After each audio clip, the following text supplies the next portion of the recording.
So my name's Emil Gorgees. I'm a real estate agent here in Tokyo. I've been doing this for about 10 years now. So actually, you know what? Let me jump on to the next slide. That's me.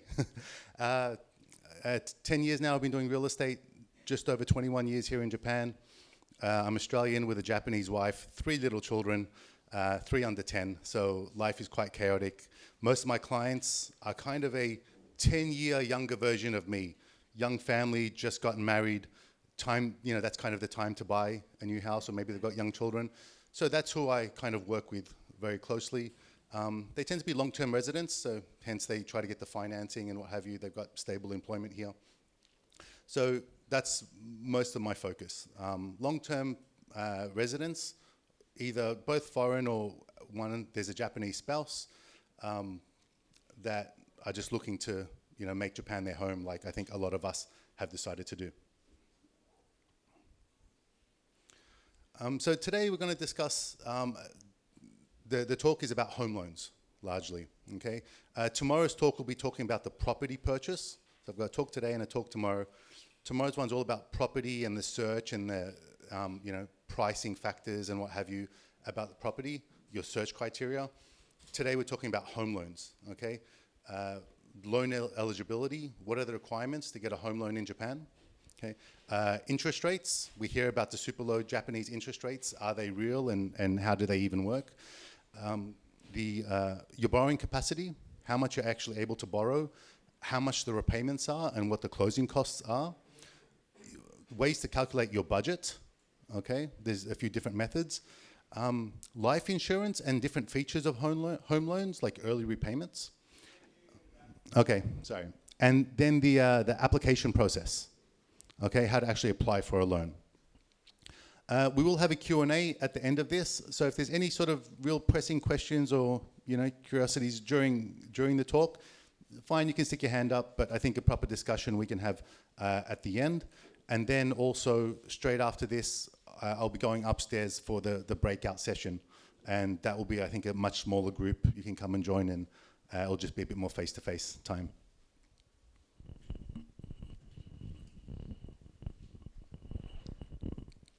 Okay, so the first thing is eligibility requirements. This is probably one of the more important topics that I think people have a preconception and a misconception about, because they hear so many different things from different people. Okay, and everyone's situation is so different. What you hear from one person may not really be applicable to you. But the first one is you need to be a resident of Japan. Okay, that's a pretty blanket rule. If you don't live here, if you're a foreign, like a resident in the US, you're just here on a holiday, or you don't even live here, you won't be able to get a home loan. There are some maybe other loans, possibly. We have a speaker tomorrow, I believe, that will talk about non-resident loans. But for the most part, for a home loan, Japan needs to be your residence. Ideally, you'll have a permanent residency or a Japanese spouse. If you have either of these, then you should be able to get 100 or even 110% financing. So 110% means all the closing costs are included in the loan. Okay. If you are just on a work or a spouse visa, okay, you don't have permanent residency, you don't have a Japanese wife or husband, then you're only eligible generally for about 80% financing. Okay, 20% deposit, which is still very good by Western standards anyway. You need to have full-time employment. You can't be a part-time worker. So ideally, stable employment, and at least 1 year. Okay, if you've just changed jobs and you've been maybe 3 to 6 months in the new job, and the previous job you were there for quite a few years, then yeah, that could work. It's a bit of a case by case, but in general, 12 months at your current employment is the good situation to be in. Proof of income. So Japan, when they assess your borrowing capacity, they work on last year's tax return, your Gensen Choshuhyo. Okay, so you need to have that. And also, I'm going to put this at the bottom. I haven't discussed it in the past, but I've had 2 issues recently where it's come up. You need to be physically healthy. And I'll touch on that when we reach the life insurance part of it. And I don't mean very, very healthy, but not seriously unwell, okay? So yeah, but we'll get to that. So let's look at the interest rates. We hear so much about the different kind of loans that are available, or these crazy sub 1% home loans. Okay, are they true? Do they even exist? This is from, these are the main banks, the mega banks and some online banks. Their rates as of last month. So I haven't updated this month's one. They usually announce them on the 1st of every month, but haven't had the chance for that. But anyway, they're largely unchanged from for quite a while. The first column is the variable interest rate. Okay, so you see there's quite a lot about the 0.3 to 0.4, 0.5. The second row is the 3-year fixed, 10-year fixed. You can get 3, 5, 10, 15, 20, 25, and 35-year fixed, but I mean, it's much of a muchness really. This should give you a good idea of what's available. 35-year is generally means the full length of the loan. Okay, so 35-year loan term is the standard full length of a loan. MUFJ, Mitsubishi UFJ Bank, was, here they advertise 0.345%. They've been giving our agency a 0.075% discount. So the past, dozen clients we've gotten with MUFJ have been 0.27% is the rate that they're getting. Very interesting to see the 35-year fixed. Shinsei is doing 1.55%, which is really good for a 35-year. That's set for life. Like there's no risk of anything changing with that. Okay. And now these are from the changes. There's been concern that interest rates are rising. Okay. The short term, so this slide talks about the changes from August to September.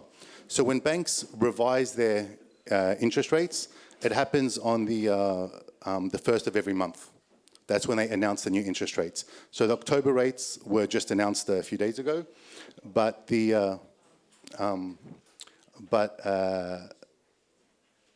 from August to September, when there were talks about rate hikes and what have you, the variable rate, well, there was no change across the board. They were all unchanged, and the variable rate for loans has been pretty much unchanged for, I think, 14 years now, 14 or 15 years. 3-year fixed, 5-year and 10-year have actually all decreased. That's a negative sign. So the 3, 5, and 10-year interest rates actually went cheaper from August to September.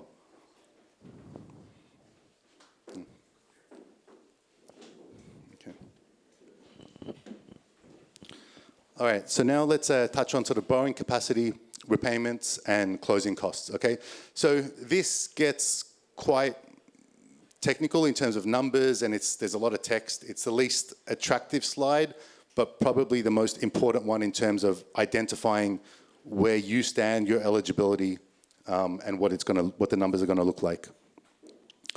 So the borrowing capacity, quite a simple back of the envelope calculation, is about 8 times your annual salary, your annual income.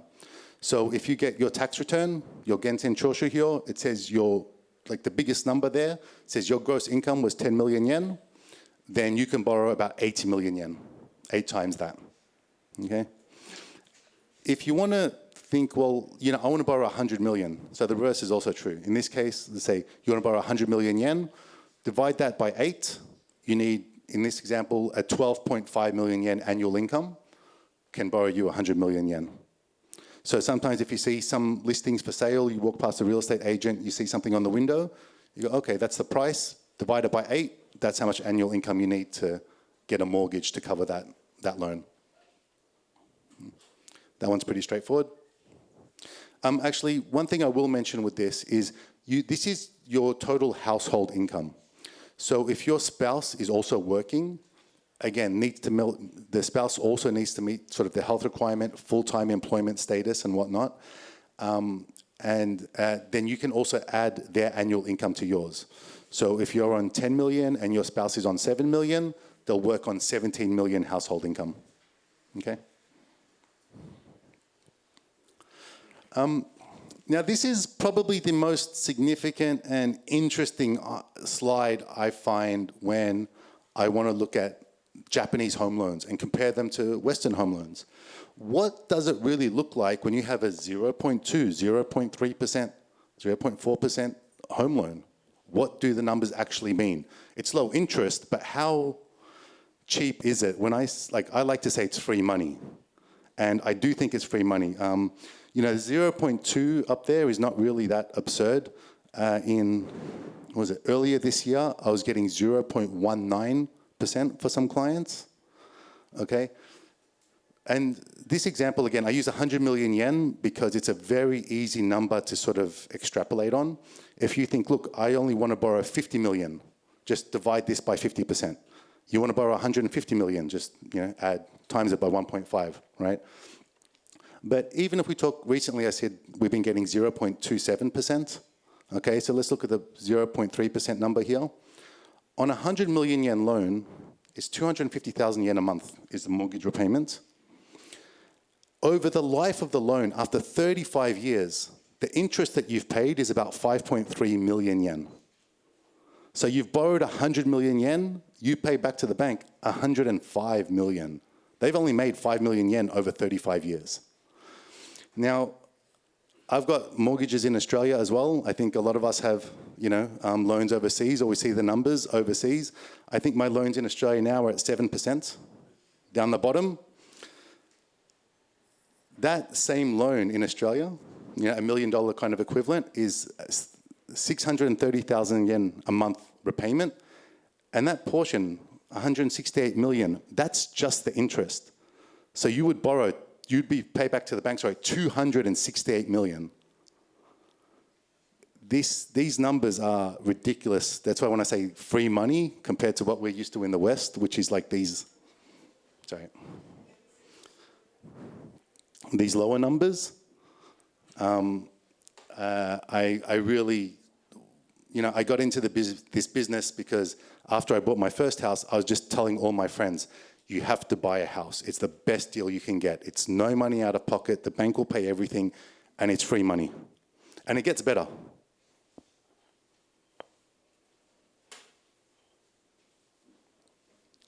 So we talk about the closing costs, and you've probably heard different numbers about closing costs.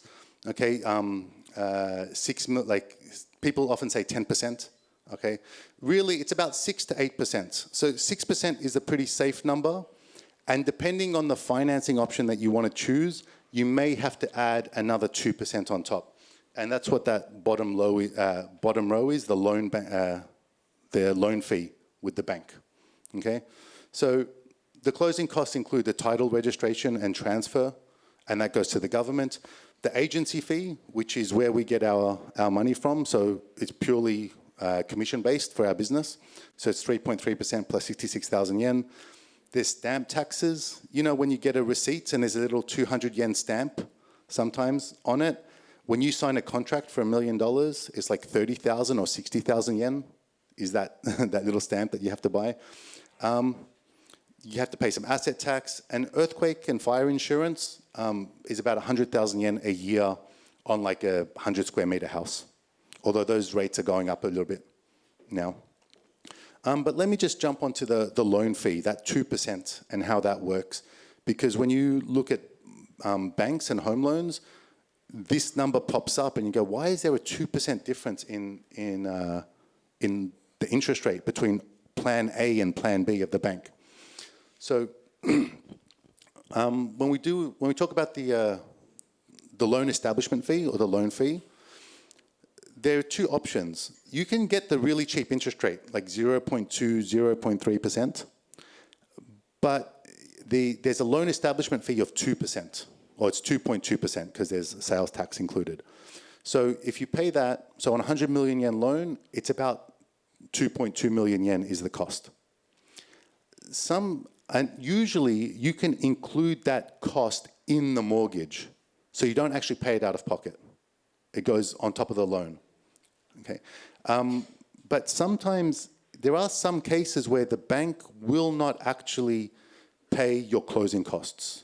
Maybe you've maxed out your borrowing capacity, or possibly you've got some other situation where the bank doesn't want to give you the closing costs. So in that case, you may want to keep your cash contribution as low as possible. So you'll opt for option 2, which is a fixed loan fee of about 30 to 50,000 yen. But the base interest rate, instead of being 0.3%, it will go up by about 0.2, which is 0.5%. Now, people kind of look at this and say, well, which option is better for me at the end? Pay 2 million yen up front or pay 0.2% for 35 years extra?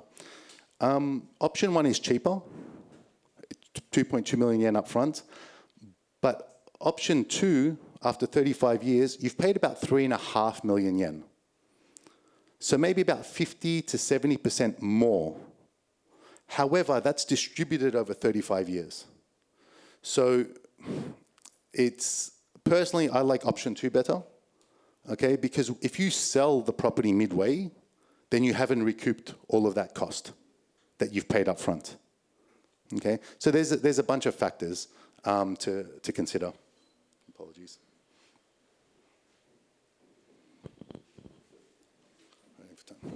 Alrighty.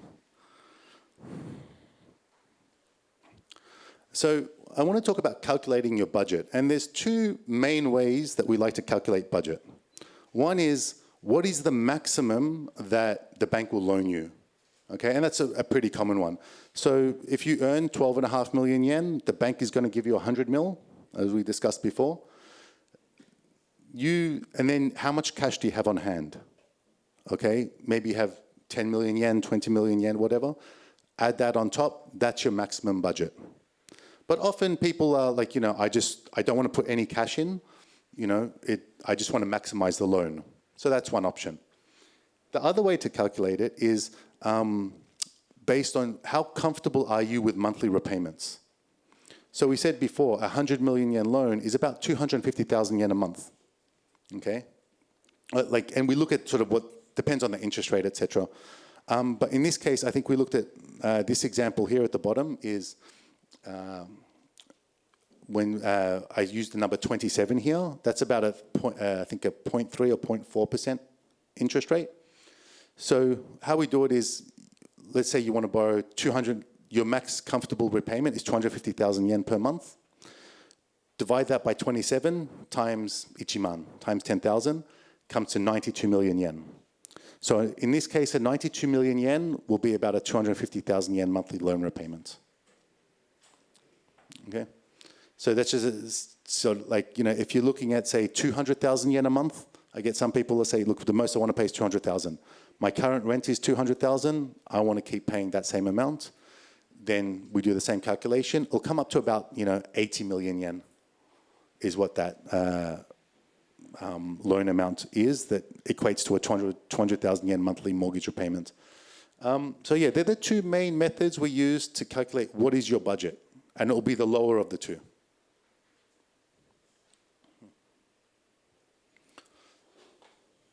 All right, so life insurance.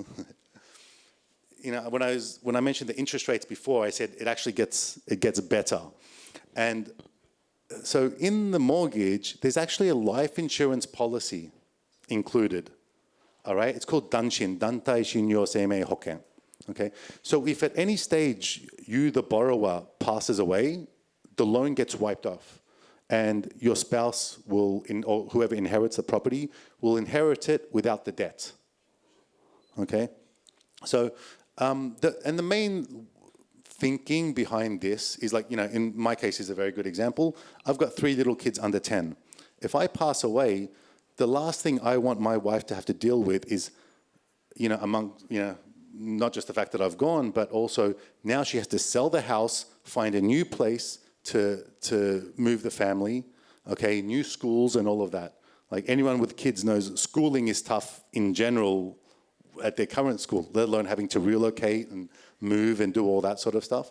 So when I think of life insurance, I think the main thing is just protection and stability for your family. So amongst all this grief, they don't have to be displaced as well. Okay, this life insurance is included in the policy. Okay, it's included in the cost. There's no additional separate cost you need to pay. in that 0.2, 0.3, 0.4% interest rate, life insurance is included in that. Okay. And when I say this is a pretty good deal, if you think 100 million yen, so $1 million loan or $1 million life insurance policy, probably costs in another country more than 0.3% of the annual premium just to keep it. Okay, so the fact that this is included, I think, is a great deal. Actually, just one more thing about this is you have to get it. It's not optional. You must be able to get the life insurance. If you cannot get the life insurance, if you cannot pass the screening for some health conditions, then you'll be rejected from the life insurance. So it's pretty mandatory. There is one option where there is one loan which it's optional. So, for example, if you've had cancer before, if you're very severe diabetic or something like that, and you won't be able to get through the health screening, there is one plan where it's optional, and you don't have to get it. But usually, we don't have to go down that route. I want to touch on this very briefly because I don't think it's a realistic scenario to happen. But there are some protections in place. Often people ask, what happens if the rate increases? We get some really big interest rate hikes. So the banks on a variable loan, your payment changes every 5 years. Okay, so even if interest rates go up, your actual payment stays the same, and after 5 years, they will recalculate how much you need to pay based on the remaining balance. Now, if interest rates do go up and you do have to pay more, there is a cap that your repayment cannot increase by 125%. So if you're on a mortgage repayment of 200,000 yen per month, and interest rates go to 2 or 3 or 4%, and something really high, the most it can go up to after year 5, when they reevaluate it, will be 25% increase. So that's 250,000 yen per month is the repayment. So in a hypothetical situation where interest rates go through the roof, you may need to pay, okay, after 5 years, 250,000 yen. And then 5 years later, it goes up to, 310,000 yen, right? From year 10 to 15, etc., to try to make up for the extra interest payments. And maybe at the end of the mortgage, 35 years, there's a remaining balance because you haven't been able to cover all the interest.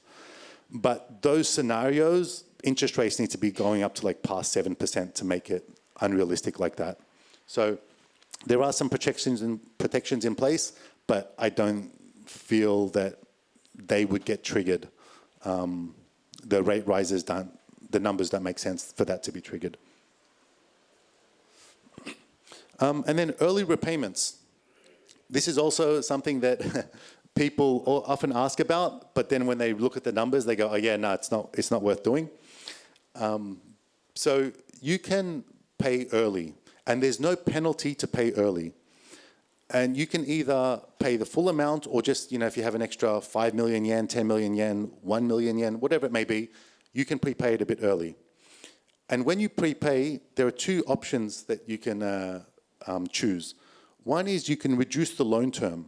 So you keep paying the same amount monthly, the same 250,000 yen per month, but because you've prepaid an extra 10 million yen, instead of 35 years, it goes down by a few years, okay? The other option is keep the loan term the same. The loan term stays 35 years, but instead of paying 250,000 yen per month, you pay 245,000 yen per month. So the borrowing, the repayment amount gets reduced. So you can choose which option you want to go ahead with.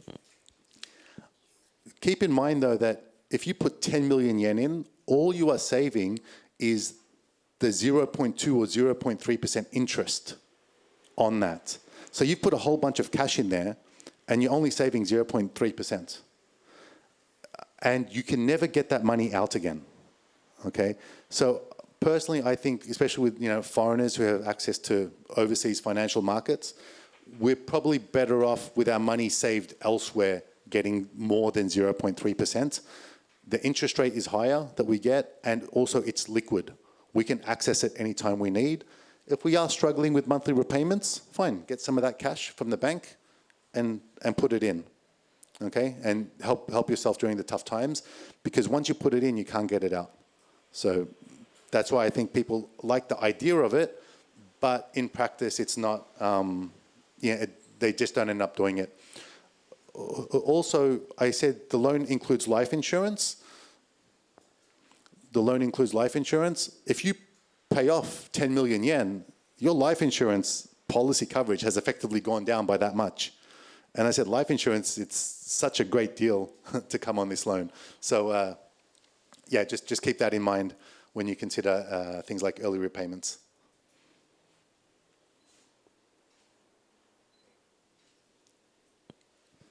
Okay, I think I've got about 5 or 6 minutes left, so I just want to go through some quick examples, some recent case studies. I've got three client examples recently here of home loans, and I tried to pick a bunch that sort of showcase a few different things that we've experienced and that I've talked about, and then we'll go into the loan process. All right, so this case, so this is a foreign couple. This is in August. They purchased a 97 million yen apartment in Nakameguro, actually, by the river. They wanted 100 million yen. We negotiated 3 million, so 97. We got it for 97. The closing costs came to 4 million yen, and the loan fee was 2.2 million. Okay. The total cost was 103.3 mil. Now, this person's income, based on their income, their borrowing capacity was 102.9 million. So the bank said, look, the most we'll give you is 102.9 mil. So that's why we were looking for around 100 million yen and cheaper, between 90 to 100 million yen sort of properties, because this client didn't want to use much of his own cash. So, but he fell in love with this place, and the total out of pocket that he had to do was a difference between the loan amount and the total cost, which was 400,000 yen. So he had to pay 400,000 yen out of pocket. The interest rate was 0.29%, and that's on a 35-year home loan. And that monthly repayment comes to 257,000 yen a month. Okay. This was a foreign couple, and the guy had permanent residency.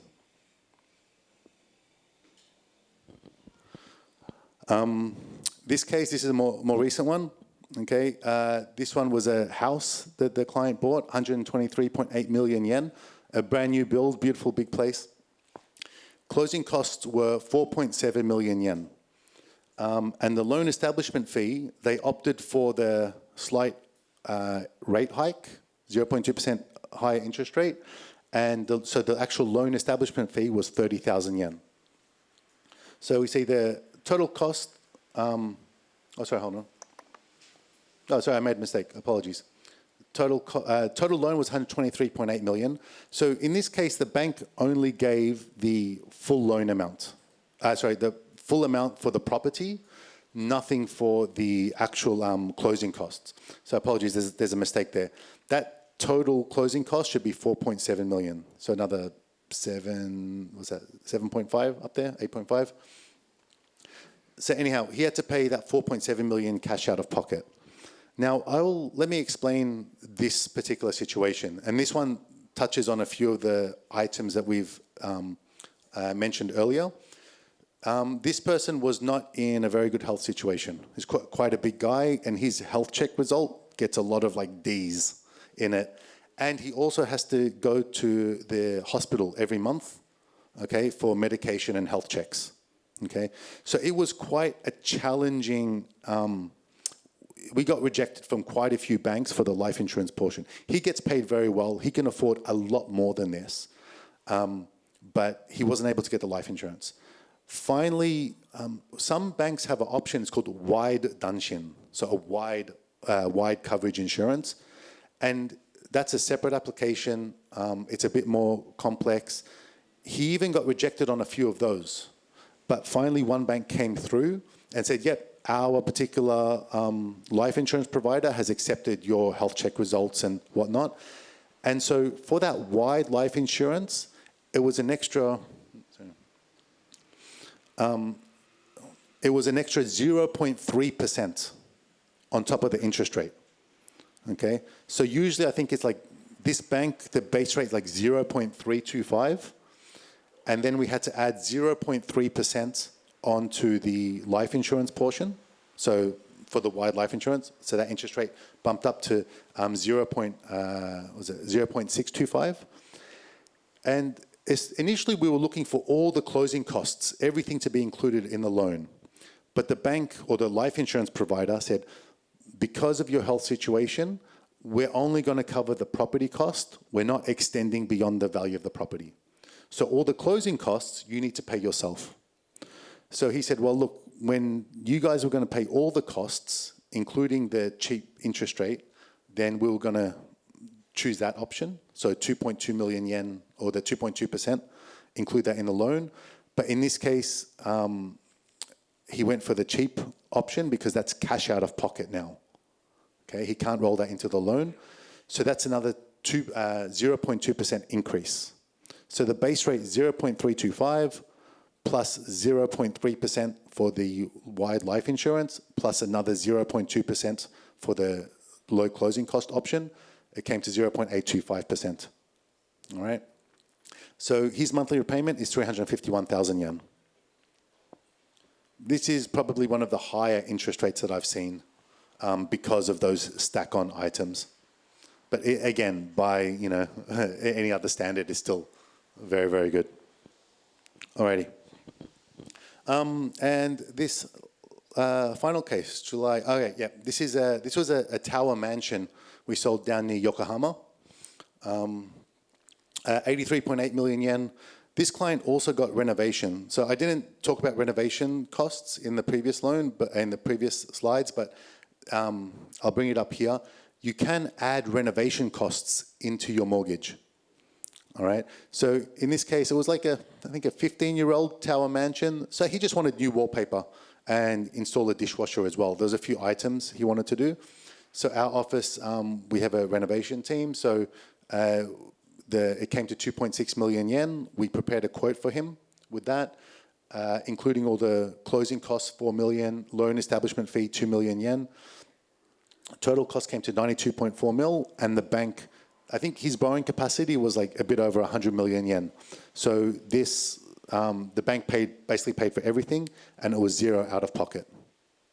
Okay, so closing costs, renovation, and property purchase, no money out of pocket. It's cheaper than renting an apartment.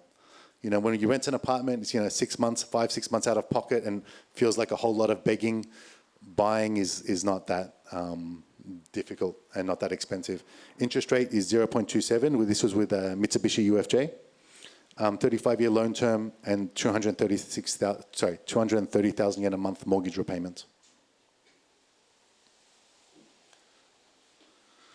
The loan process is quite straightforward. Generally, your agent, so myself, we do it all for you. There's very little that you need to do.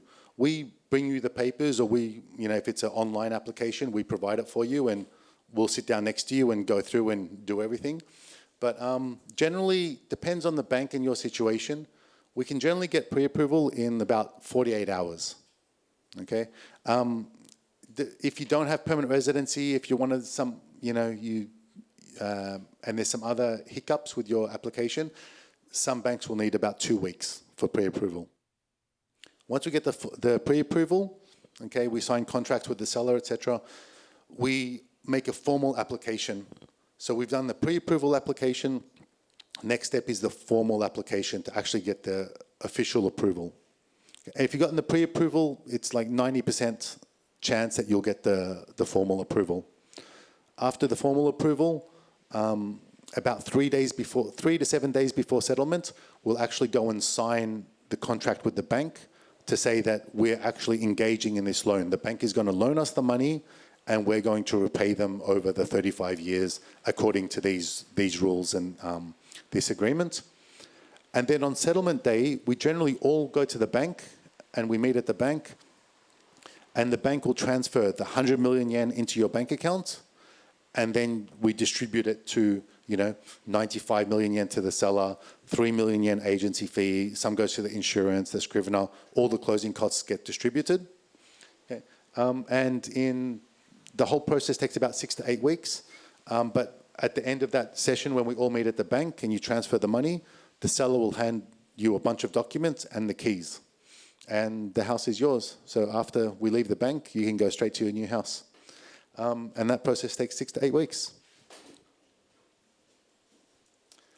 And that is pretty much the end of this talk. Thank you very much for your time.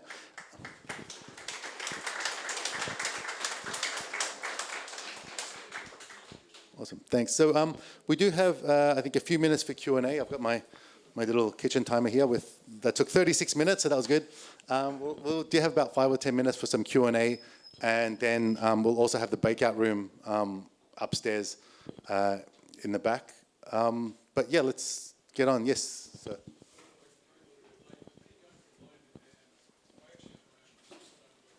Sorry, could you speak up a little?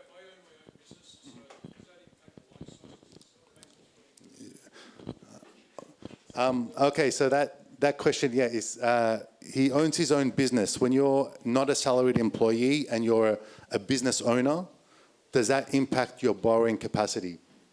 Very, very good question. Yes and no.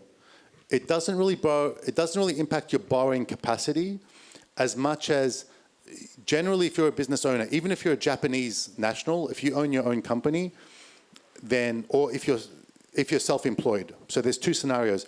You own like kabushiki gaisha or a company and you're just the representative director, you draw a salary, or if you're a sole proprietor, okay?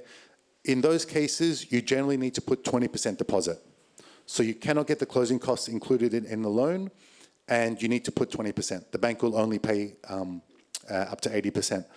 They will still give you the like 8 times kind of calculation. There is a bank that will give you maybe 100%, but about 6 times your calculation. But yeah, for the most part, 20% deposit is what you need. Another thing, when you're a business owner, it's very important. The bank will also ask for your profit and loss statements, your tax returns for the past 2 or 3 years. So, because what they know is when you're the director, you can say, look, I give myself 15 million yen a year income. But does your company make that much money to begin with? So if your company's been in the red, had a loss, like in any of the past 2 or 3 years, it could be very challenging to get funded. Okay? Yeah. Thank you. Yes, sir. So we're talking about the rates very early in the presentation. The Bank of Japan. Oh, sorry. So the microphone. Yeah. So with.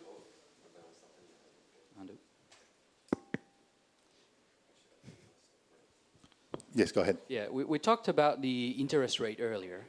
I think that was in July. The Bank of Japan raised the interest rates. But right now we saw that for the fixed term, for example, the rates decreased. So basically, are the bank just like making less profits and not passing that on to the existing rates they're proposing? Because the Bank of Japan is also, I mean, there is expectation that maybe towards the end of the year, they may raise the rate again. I mean, depends on other factors. But yeah, I was just curious about that. Yeah, there's a lot of speculation about that. And so people have been asking that. And that's why I put this slide up. It's, okay, what you hear on the news is one thing, but this is the actual data from the banks.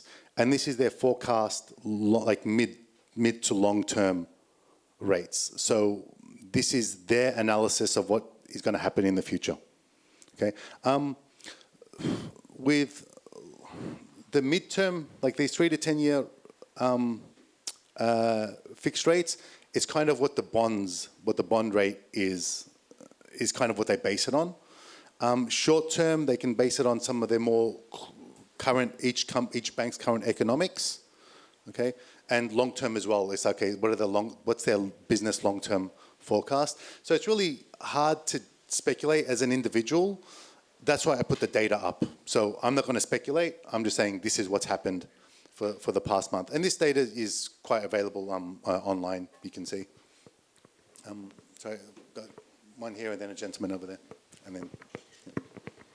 Thank you. I've heard that bank might increase interest rate if you want to rent out that house that you borrowed with them.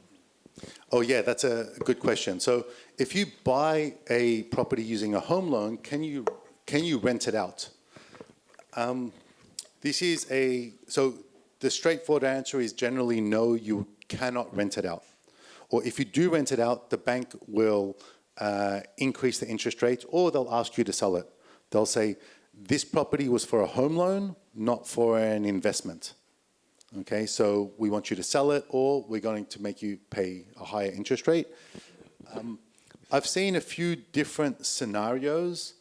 The most common scenario that I've seen is, you know, if you've been living in there for 10 years and then you move, you relocate, whatever, clients have just changed their address online, like for the bank, changed their postal address online, and they just keep paying the mortgage. The bank doesn't know it's been rented out. That's one scenario. The other scenario where, let's say, you've only lived there for 3 to 6 months, and then you've decided, hey, I don't want to use this property anymore, and change your address. If the bank thinks, hey, look, we suspect you lied to us, you never even lived there, they can ask you to sell it. But the situation which I've seen is they've said, look, we're going to remove the discounted interest rate. So instead of getting 0.37, you're going to have to pay 2.2% or something, or 1.7%. There's a certain base rate, and these are the discounted rates from the base. So they'll say, we'll remove your discount. So they will not threaten to take over or sell it? Sometimes they won't threaten to take it or foreclose on it. What they'll say is, you need to repay the loan. We're not going to keep this loan. We request that you repay it, which often means you either need to come up with the cash or you need to sell the property. But I've only seen that happen once. Another time we had a client, he's a lawyer and he sort of left the country. He told the bank, look, he may come back. What's the situation? He's going to rent it out in the meantime. And they gave him 3 years. They said, look, you can keep the current loan for 3 more years. And after 3 years, you can decide, are you going to sell it, pay off the loan, or come and live back here? Okay? So he decided to actually, he's a lawyer, so he follows everything sort of, you know, very, very much above board. So he was very upfront with them at the beginning. I've had people come up with all different stories to the bank and whatnot.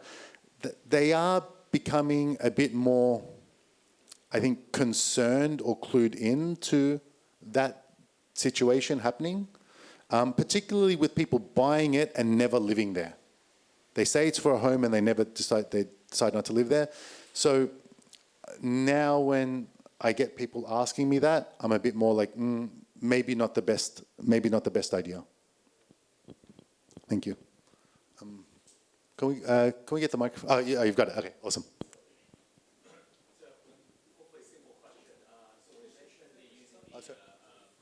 Is it on? All right, sorry. So when you mentioned using the income to qualify the loan, and I'm curious, does it have to be Japanese sourced income or could be overseas sourced income? Oh yeah, that's a great one. I get that a lot. So I mentioned earlier, yeah, do you need Japanese sourced income, or is foreign sourced income okay? It kind of depends when you say foreign sourced. So the short answer is it needs to be Japanese sourced income. So I have had a client, a Japanese guy with a foreign wife who lives here, resident here. He worked for an IT company in the US and gets paid fully over there, right? His wife's American, gets paid fully over there, but they declare all the tax in Japan. So the tax return says that they're getting paid from that foreign entity. The money is paid in the US, and then they transfer the funds to Japan. The banks didn't like that. They weren't too happy about that because he had no real income here. I have had another scenario though. So where the person was an expat, So they were getting paid sort of like $500,000 in Japan and another $500,000 sort of in overseas. And it's all declared here. And it was like, a lot of, you guys, when you're an executive at that level, there's a lot of sort of stock structuring and options and whatnot. But the bank, because he'd been at that company for some 15 years, the bank did look at the whole thing holistically. So it's a bit of a case-by-case basis, but I think a lot of it is, I'd say it's a bit challenging. I do want to ask, are you talking about maybe just employment income or consulting income, or is it you have real estate over there that is? So yes, passive income in foreign country, overseas. Okay. Look, I know if it's like stocks, like dividends that get paid or whatnot, they kind of don't like that. If it's real estate, what they'll often look at is, well, you have a real estate asset. Real estate is a challenging one. You have a real estate asset that's giving you, thousands of dollars a month. But there's a good chance that you also have a mortgage on that asset. And so now they're going to look and say, wait, you've actually got a mortgage overseas. They don't like that because they say, well, how much? You can only borrow 80 million yen. You've got $600,000 of US debt. You've already exceeded your borrowing capacity, right? So it's even if they do consider it with real estate assets because of the mortgage that's associated, and they can tell there's a mortgage because when you do your Japanese tax declaration, it will also say your interest expense. And so there, if you have an interest expense, you've got a debt. Okay, so Thanks. It's tricky. Okay, last question, and then I will wrap it up. And I think I'm going to head up to the fourth floor for further discussion. Plenty more time all weekend for questions, so yeah. Lucky last, yeah, you've been waiting, sorry. Thanks a lot. So you mentioned the loan amount is based on income, but to what extent does the loan amount can vary depending on the value or the type of property? Because I've seen an example where banks were asking to see the types of properties or that the person wanted to buy, and then depending on whether it was old, over 35-year-old or stuff like that, then the loan amount that they were ready to provide was changing. Yes, yeah, definitely yes and definitely no. For most ordinary properties that I deal with, like in Tokyo, like family homes, pretty modern, less than 20 or 25 years old, or a brand new property, or even like a 20 or 30-year-old tower, like a mansion, there's no issue. They'll give you the full amount. It's when you get these kind of more run-down properties or the ones that are no rebuild allowed or they're in a different prefecture, they are the ones that are like a 1960s property, for example. They're the ones that the banks will say, ooh, we don't really want to touch that, or we won't assess it, or land value only. Or maybe you've been using Prestia. I didn't put Prestia up there because I don't like their assessment. Other banks will just give you want an 80 million yen property, they'll give you 80 million yen. Prestia will say, well, we'll give you 100% of our assessed value, and they'll assess it at 72. So that's why Prestia can be okay in some unique circumstances, but I don't usually use them for regular home loans. Thank you very much, everyone, for your time. Really appreciate you listening to me.